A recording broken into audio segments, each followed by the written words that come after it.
Hello viewers, আসসালামু আলাইকুম। দেন finally স্টেশনে চলে আসলাম। চলে আসার পরে যখন সিকিউরিটিকে জিজ্ঞেস করলাম যে আমাদের ট্রেন কোন ট্র্যাকে, তখন সিকিউরিটি আমাদেরকে জানালো যে আজকে আমাদের ট্রেনটা আসতে অনেক লেট হবে, কারণ এটা নাকি অ্যাক্সিডেন্ট করেছে, এটা এখন ফেনীতে আছে।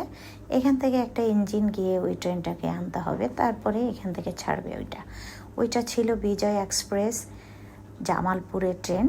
জামালপুর থেকে আসতেছে, আবার এখান থেকে আবার জামালপুরে যাবে। তো সেই কারণে এই ট্রেনটা আসার পরে আমরা যেতে পারবো।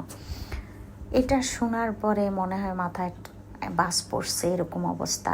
এতক্ষণ পর্যন্ত ট্রেনে আমি ওয়েট করব কিভাবে, আদৌ কি এটা আসবে, আদৌ কি আসবে না, পুরো মুডই অফ হয়ে গিয়েছে। আমার হাজব্যান্ডকে জানালাম, ও বললো যে ট্রেনে যাওয়া লাগবে না, বাসে চলে যাও, কারণ ট্রেন কখন আসবে কোনো ঠিক নাই। এটা শোনার পরে আমি অবনীকে বললাম চল বাসে চলে যাই। ও কোনোভাবে বাসে যাবে না, ও ট্রেনে যাবে, আজকে যতক্ষণে ট্রেন আসে না কেন। আমার মেয়ের জিদ, ওটাই করবে, তো আর কি করার। আর আমার হাজব্যান্ড সবসময় বলে যে ট্রেনগুলো ট্র্যাকে দাঁড়ানো থাকে ওই ট্রেনগুলোতে গেলে কোনো প্রবলেম হয় না, যেগুলো অন্য সিটি থেকে আসে, অন্য থেকে আসে, ওগুলোতে বিভিন্ন ধরনের প্রবলেম ক্রিয়েট হতে পারে। তাই সবসময় বলে সকাল ভোরের ট্রেনে যাবে এবং নাইটের ট্রেনে।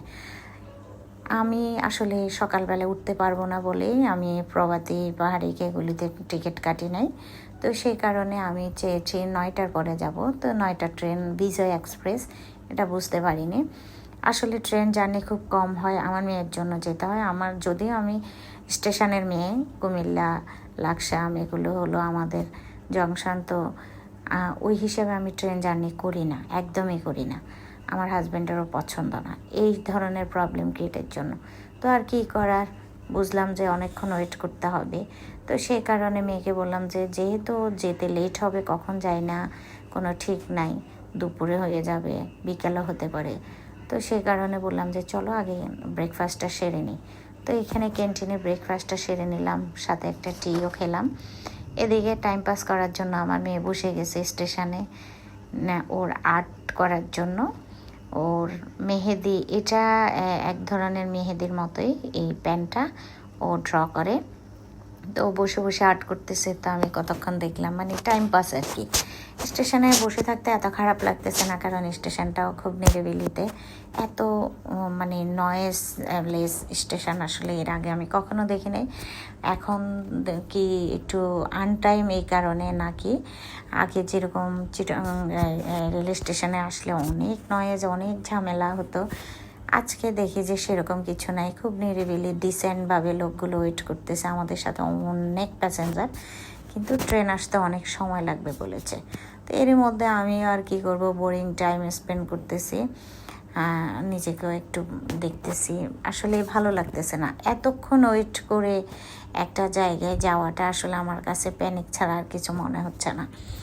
তো আমি আসলে প্যানিক হয়ে যাচ্ছি, আমার অস্থিরতা বেড়ে যাচ্ছে, আমার আসলে ভালো লাগতেছে না। ওকে বারবার বলি যে চল বাসের টিকিট কেটে চলে যাই, 2 ঘন্টা লাগবে আমার কুমিল্লায় পৌঁছতে, 2 আর 3 ঘন্টার মধ্যে, 2.5 ঘন্টার ভিতর আমি কুমিল্লায় পৌঁছে যাব। এখন কখন ট্রেন আসবে, কখন যাব, আদৌ কি আসবে কি না তাও জানি না। এগুলো নিয়ে আসলে অনেকক্ষণ ওর সাথে করলাম। ও বলছে আজকে যখন এটাতে প্রবলেম হয়েছে, আমি আজকে এই ট্রেনেই করে যাব। ও আসলে একটু চেন্নাই এক্সপ্রেস অথবা এই ধরনের একটু টিনেজার না, এখন ওরা একটু ফিল্মি ভাই ওদের ভিতর কাজ করে। তো সে বলে যে বসে থাকলে অসুবিধা কি, আমাদের এত তাড়া নাই।